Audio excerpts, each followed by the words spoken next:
आइए, सुनिए, देखिए, समझिए सनातन सत्य। जैसी दृष्टि वैसी सृष्टि, दृष्टि विज्ञान।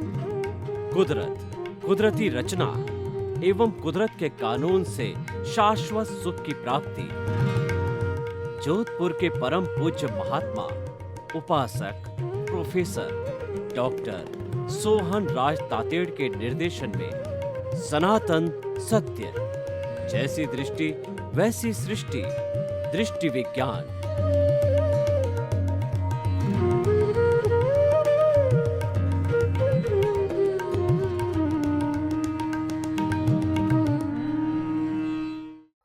भाइयों और बहनों, मातृशक्ति को नमन।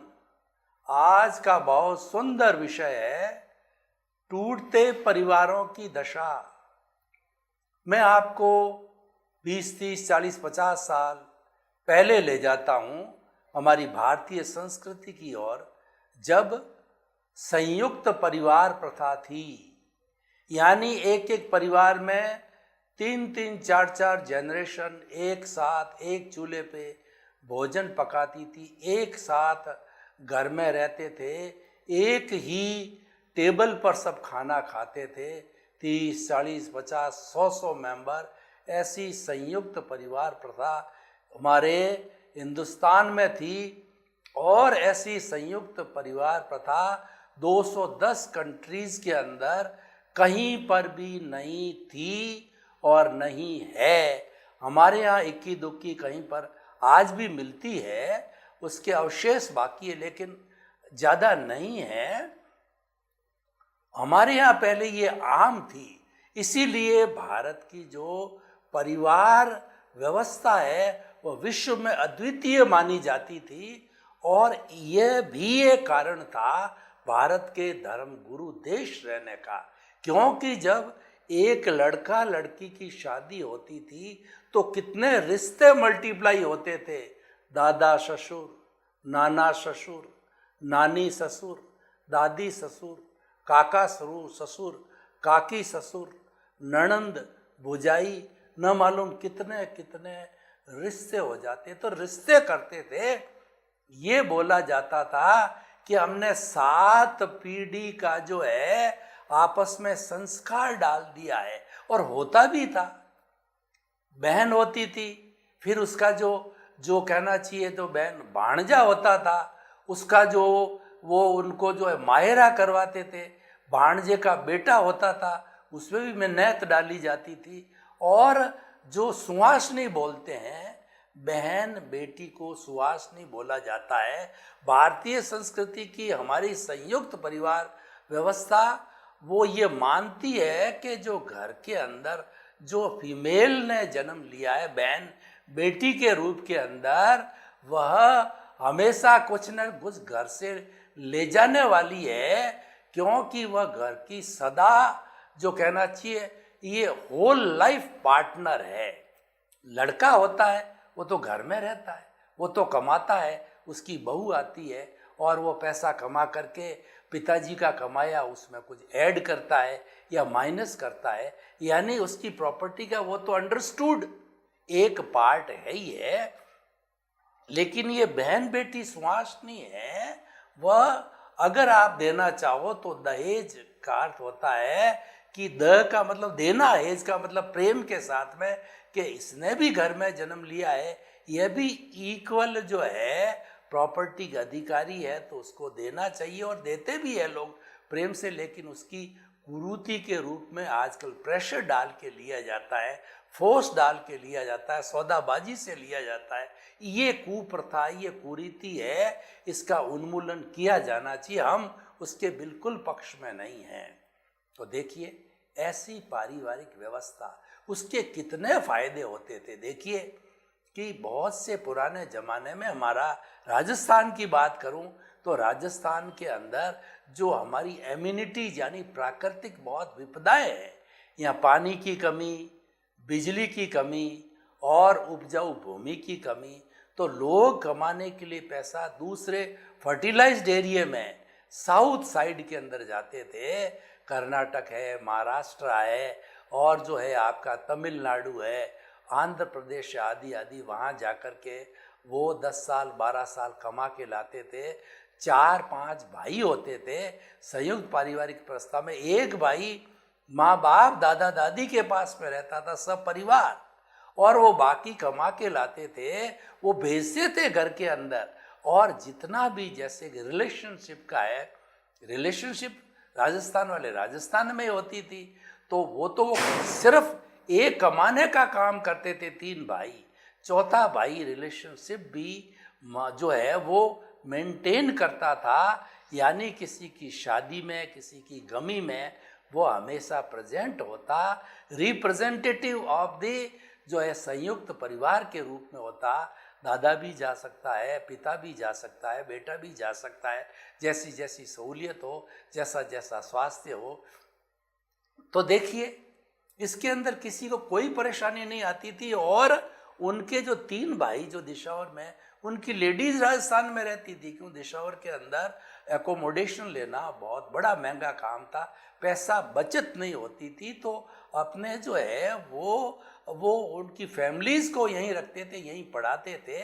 वो भाई बकायदा तीनों भाइयों की फैमिली को मेंटेन करता, बच्चों को स्कूल में भेजना, माता पिता भी उसका सहयोग करते, दादा दादी भी उसका सहयोग करते, सभी अपना दायित्व समझ के सब करते। 3 भाई जो दिशावर में वो निश्चिंत रहते, उनको कोई तरह, उनको एक ही काम था, पैसा कमा के घर भेजना है, और इनको पैसे की कोई कमी दादा दादी और माता पिता और भाई को, परिवार को, किसी को 1 रुपए की भी जो है कहना चाहिए कि कष्ट भोगने की जरूरत नहीं। पूरा पैसा वहाँ से आराम से आता, चाहे ब्याह हो, शादी हो, घर का हो, गहना हो, ये हो लेना, कितना बड़ा आराम से सभी रहते थे।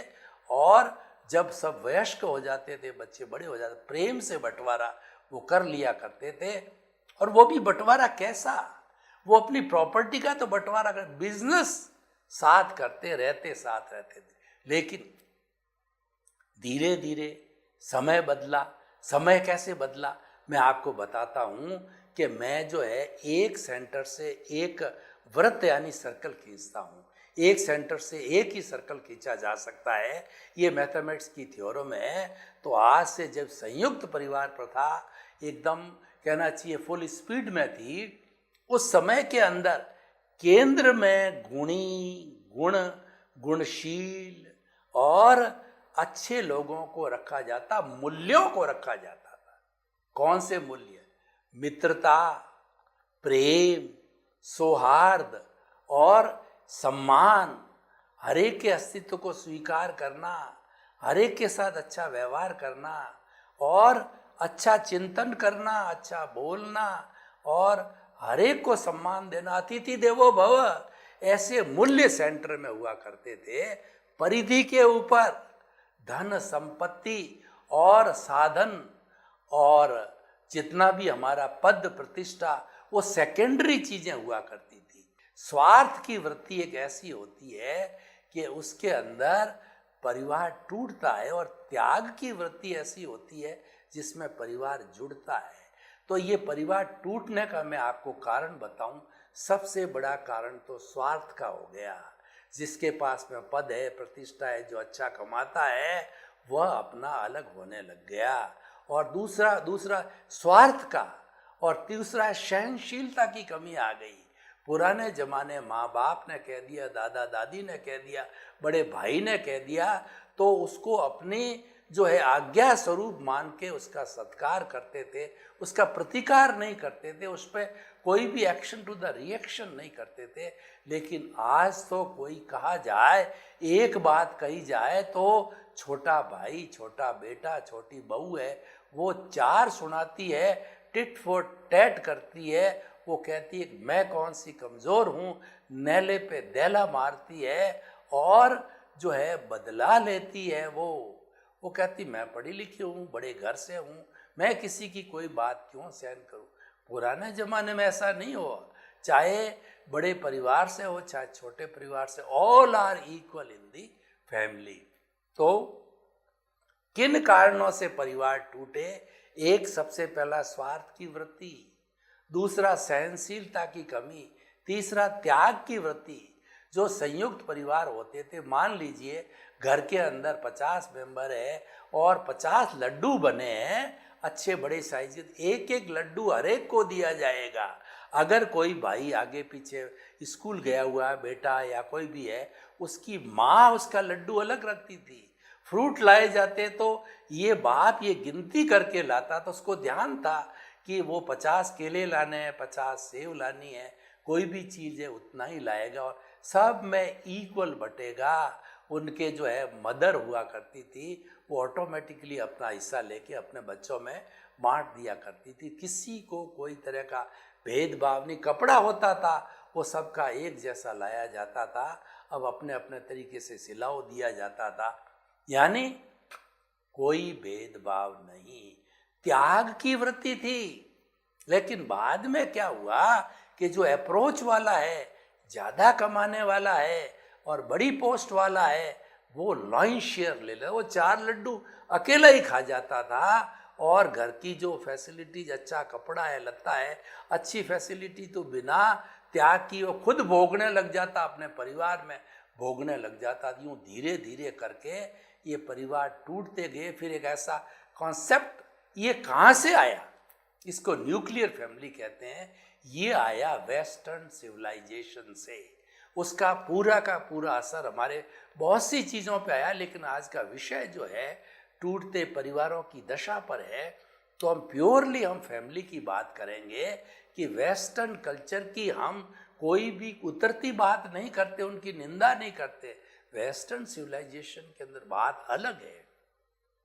हमारे यहाँ तो जब शादी होती है तो 7 फेरे दिलाए जाते हैं और ये कहा जाता है ये 7 जन्म का साथ है और जीवन भर 50-50 हम दोनों सुख में, दुख में, मान में, तिरस्कार के अंदर, बच्चों के पालन पोषण में, प्रॉपर्टी में, समृद्धि में, कष्ट में, सब में 50-50 के हस्बैंड वाइफ भागीदार होते थे। कोई किसी से छुपाया नहीं, ट्रांसपेरेंसी होती थी। जो भी प्रॉपर्टी थी दोनों की इक्वल होती थी। तो लेकिन वेस्टर्न में क्या है, वेस्टर्न में eat drink and B Mary है। वहाँ पे जिससे इच्छा हुई कोर्ट में गए, मैरिज कर दी। हमारे यहाँ तो संयुक्त परिवार प्रथा के अंदर तो पिता माता जाकर के लड़की को अपने बेटे के लिए बहू को पसंद करते थे।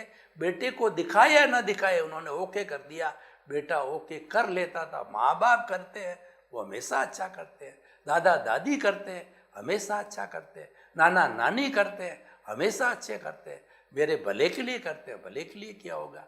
लेकिन धीरे धीरे वेस्टर्न सिविलाइजेशन के अंदर जब चाहा, जब हस्बैंड वाइफ बन गए, जब चाहा, जब तलाक कर दिया और बच्चे हो गए, तो वहाँ पे चिल्ड्रन हाउस हुआ करते हैं, उसके अंदर पाला पोसा करता था। और कई बार तो वो बच्चा किसका है, माँ का, बाप का, नाम का कुछ भी पता नहीं। हमारे यहाँ तो एक सिस्टम है, लिखा जा, पुराने समय में सन ऑफ लिखा जाता था, आजकल समय आ गया है कि name of the mother and father दोनों लिखा जाता। अच्छी बात है, दोनों का बेटा है, कोई प्रॉब्लम नहीं है।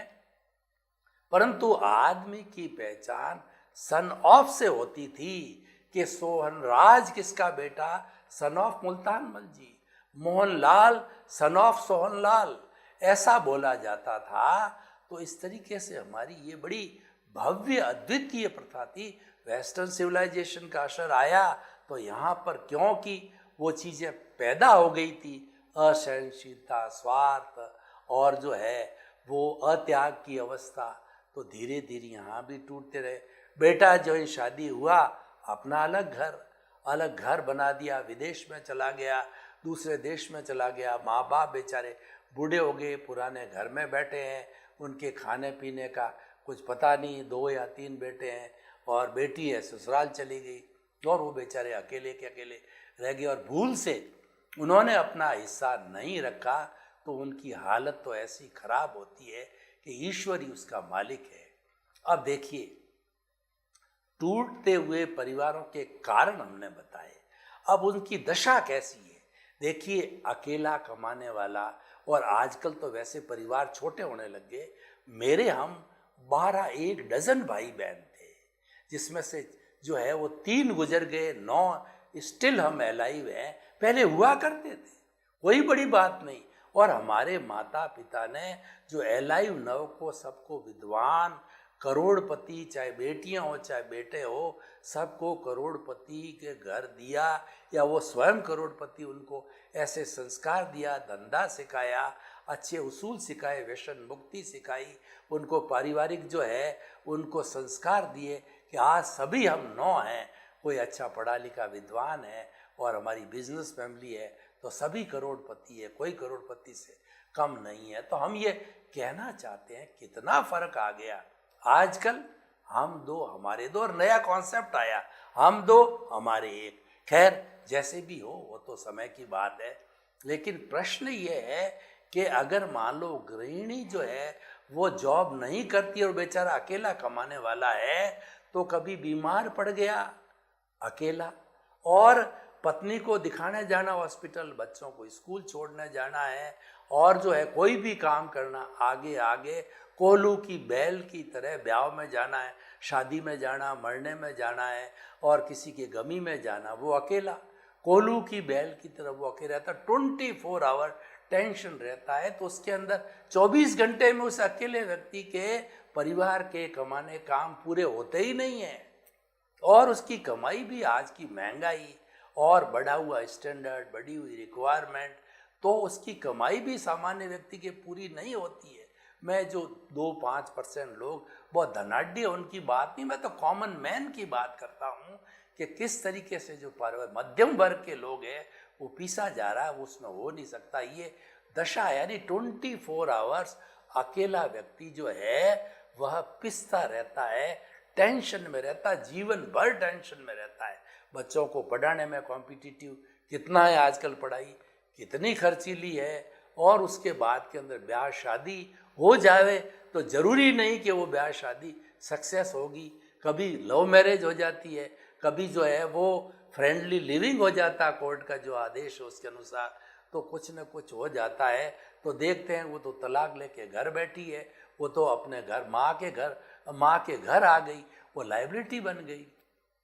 तो ये बहुत बुरी दशा है टूटते परिवारों की। अमूमन मैं उन लोगों की कोई कहना चाहिए निंदा नहीं कर रहा हूं, पर टूटते परिवारों की बहुत बुरी दशा है। अब मैं थोड़ा आगे चलता हूं। क्या देखिए, माँ बाप के बिना इस दुनिया में कोई नहीं आ सकता है, कोई नहीं आया। माँ ही एक ऐसी देवी है जो कि बच्चे को पैदा कर सकती है। भगवान ने उसको बर्थ राइट दिया है, इसलिए कहा गया है जननी जन्मभूमिश्च स्वर्गदा, जन्म देने वाली, और जिस भूमि में हम जन्म लेते हैं वह स्वर्ग से बढ़ के होती है। और हमारी संस्कृति में तो कहा गया है कि तत्र नारी पूज्यन्ते, यत्र नारी पूज्यन्ते तत्र देवता रमन्ते।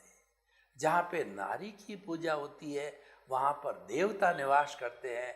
नारी को बहन के रूप में, बेटी के रूप में, माँ के रूप में, दादी के रूप में, नानी के रूप में बड़े ही सम्मान के साथ में स्वीकार किया गया। आज बेटी है वो आगे जाकर के वही बहन, पत्नी और वही दादी, नानी बनती है। तो रेस्पेक्टेबल स्थान है उसका घर के अंदर, बहुत बड़ा स्थान है। और बहुत से घरों में तो लेडीज़ को जेंट्स से भी ज़्यादा बड़ा स्थान दिया जाता है, उनके साथ अच्छा सलूक किया जाता है, सम्मान किया जाता है, उनकी बात को इग्नोर नहीं किया जा सकता है।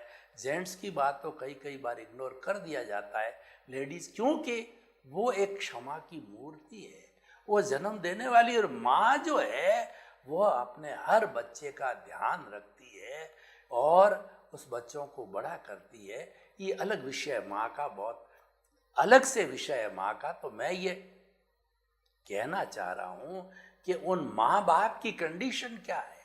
अब देखिए कि उसके चाहे एक बेटा है, 2 बेटा है, 1 बेटी है, बेटी ससुराल चली गई, वो तो पराया धन है, हमारा कोई क्लेम नहीं है।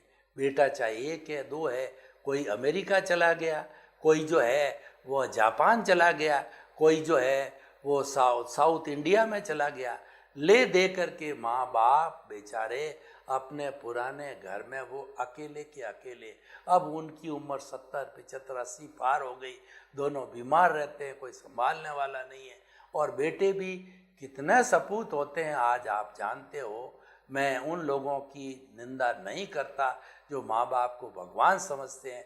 वास्तव में माता पिता जो है वो संसार के भगवान होते हैं। और ऐसा कहा जाता है हमारी भारतीय संस्कृति के अंदर कि माता पिता का जो है अगर रोज पानी जो है पैरों का धोकर के संतान पिए तो भी वो उऋण नहीं हो सकती है। इतना बड़ा उनका कर्जा है अपनी संतान पे होता है। मैं आपको एक उदाहरण भी देना चाहता हूँ कि देखिए कि शिव और पार्वती के एक कार्तिकेय और एक गणेश जी दो संतान थी। तो शिव और पार्वती ने एक दिन चिंतन किया कि हम प्रतियोगिता रखते हैं कि हमारे दोनों बेटों में से विजेता कौन है, होशियार कौन है। तो उन्होंने एक प्रतियोगिता रखी कि दोनों को बोला कि जो संसार का परिभ्रमण करके हमारे चरणों में जो पहले आएगा उनको हम विजेता घोषित करेंगे। अब देखिए कार्तिकेय का तो जो वाहन था वो गरुड़ था, जो अपने हेलीकॉप्टर और उसके साथ साथ फ्लाइट की रफ्तार से उड़ने वाला था। और वो कार्तिकेय शरीर में भी हल्का था और गणेश जी शरीर में भारी थे। उनका वाहन मूषक था, चूहा था। तो अब क्या है कि दोनों जब 1 2 3 हुआ, विशल बजी, तो कार्तिकेय तो दौड़ा गरुड़ पर बैठ करके। और जो अपने गणेश जी थे उन्होंने मस्तिष्क में एक योजना बनाई कि मेरा भारी शरीर और उधर बेचारा मूषक मेरा वजन भी नहीं ले सकता। तो उन्होंने 3-4 परिक्रमा जहाँ शिव पार्वती बैठे थे उनके इर्द गिर्द करके शिव पार्वती के चरणों में आकर के और गणेश जी विराजमान हो गए। अब कार्तिकेय तो पूरा ब्रह्मांड का भ्रमण करने गया था, वह देरी से आया। शिव पार्वती ने कहा कि विजेता जो है गणेश है। उन्होंने आशीर्वाद दिया कि श्री गणेशाय नमः। जब कोई भी मांगलिक कार्य इस दुनिया में किया जाए तो गणेश जी की पहले पूजा होगी, चाहे कोई भी जाति कुल संप्रदाय का व्यक्ति, धर्म का व्यक्ति हो।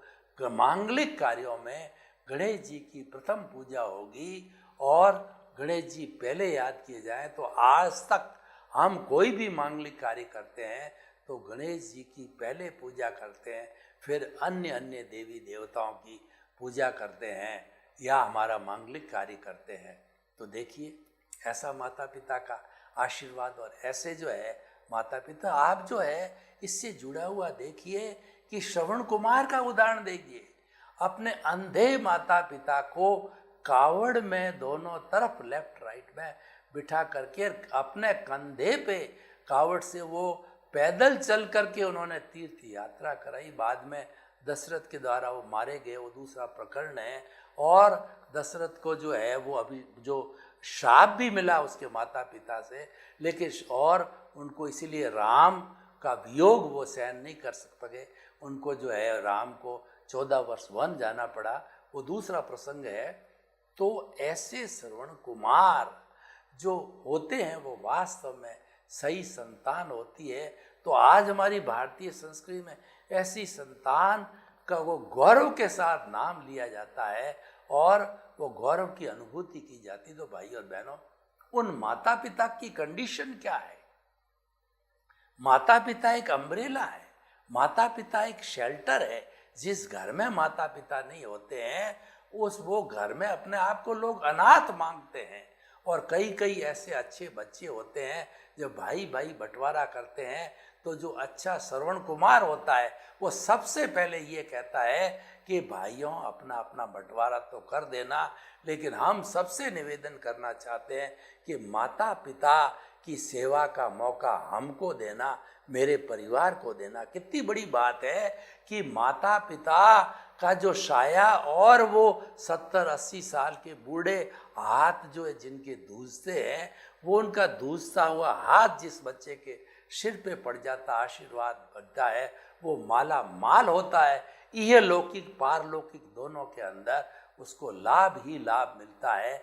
वो लाभ पैसों की गणना के अंदर नगण्य लाभ होता है माँ बाप के आशीर्वाद का। इसीलिए आपने देखा हो कि बड़े बड़े 60-60, 100-100 टन के ट्रोले के पीछे लिखा होता है माँ का आशीर्वाद। ट्रोला 100 जो है टन का माल ले जाता है, वो भी माँ के आशीर्वाद को तरफता है। बड़ी बड़ी पिक्चरें होती, माँ के आशीर्वाद को भगवान के आशीर्वाद से बड़ा मांगा है। माँ बाप है ग्रस्त के भगवान होता ही है। किसी भगवान की पूजा आप करो या ना करो, माँ बाप की पूजा करते हो, इसका अर्थ है कि आप 33 करोड़ देवी देवताओं की पूजा कर रहे हो, क्योंकि आपको जन्म देने वाले, आपको दुनिया में लाने वाले, वो स्वयं जो है वो आले में सोते हैं, आपको सूखे में सुलाते हैं, और वह खुद फटे हुए कपड़े पहनते हैं, आपको नए नए कपड़े पहनाते हैं। वो रूखा सूखा खाते हैं, आपको रोज सीरा खिलाते हैं, आपको अच्छी अच्छी ड्रेस बना, कॉन्वेंट स्कूल में भर्ती करा, आपको कलेक्टर बनाते हैं, आईएएस बनाते हैं, आईपीएस बनाते हैं, करोड़पति बनाते हैं।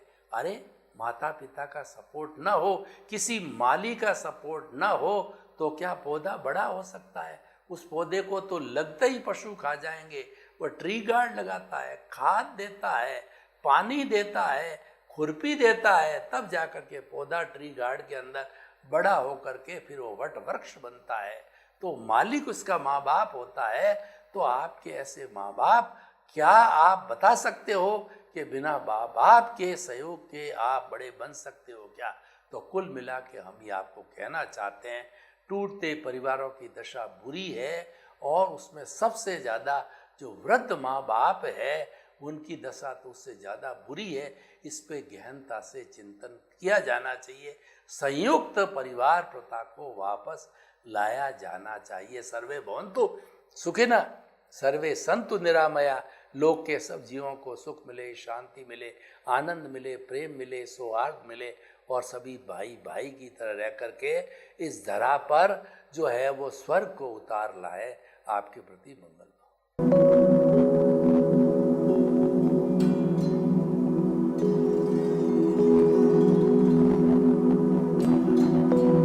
एक ऐसा अंतर्राष्ट्रीय ख्याति प्राप्त मानव जो गुरु प्रेरणा से पिछले 20 वर्षों से वानप्रस्थ जीवन जीते हुए 24 घंटे मानवता की सेवा में संलग्न है। एक ऐसा मानव जो अभी राष्ट्रीय, अंतर्राष्ट्रीय टीवी चैनलों पर 7,500 एपिसोड के माध्यम से सनातन सत्य, आत्मविज्ञान एवं पुनरुत्थान, व्यवहार एवं निश्चय जगत के जीवनोपयोगी विषयों पर हृदय स्पर्शी प्रवचन कर चुका है। उस मानव का नाम है महात्मा उपासक प्रोफेसर डॉक्टर सोहन राज तातेड़। प्रोफेसर तातेड़ द्वारा योग, दर्शन, शिक्षा विषयों पर रचित पीएचडी स्तर के 250 शोध ग्रंथ भारत के 100 प्रतिष्ठित विश्वविद्यालयों में शोधार्थी पढ़ रहे हैं, तथा वे सभी शोध ग्रंथ वहां की सेंट्रल लाइब्रेरियों में उपलब्ध हैं। महात्मा सोहन राज ने अभी तक हजारों स्कूलों, कॉलेजों, विश्वविद्यालयों एवं संस्थाओं में सेमिनार, वर्कशॉप, कैंप लगाकर लाखों विद्यार्थियों को योग, दर्शन, शिक्षा का प्रशिक्षण देकर उन्हें सुसंस्कारित किया। डॉक्टर तातेड़ ने भारतीय संस्कृति उत्थान के 4000 से अधिक समसामयिक विषयों पर आर्टिकल लिखकर ऑनलाइन जर्नल, पत्रिकाओं, वेबसाइट्स पर प्रकाशित किया, जिसका उपयोग लाखों पाठक कर रहे हैं। उपासक तातेड़ के 5000 से अधिक आज का सुविचार, आज का शुभ संदेश, आज का मंगल भावना योग आदि चिंतन websites, Twitter, blogger, Facebook, YouTube माध्यमों से लाखों लोग अपना जीवन निर्माण कर रहे हैं। मानवता के मसीहा ऐसे महामानव महात्मा सोहन राज तातेड़ के प्रोफाइल को अभी तक विश्व के 20 लाख दर्शक यूट्यूब पर, 12 लाख गूगल पर एवं लाखों दर्शक फेसबुक, ब्लॉगर, ट्विटर और इंस्टाग्राम पर देख चुके हैं।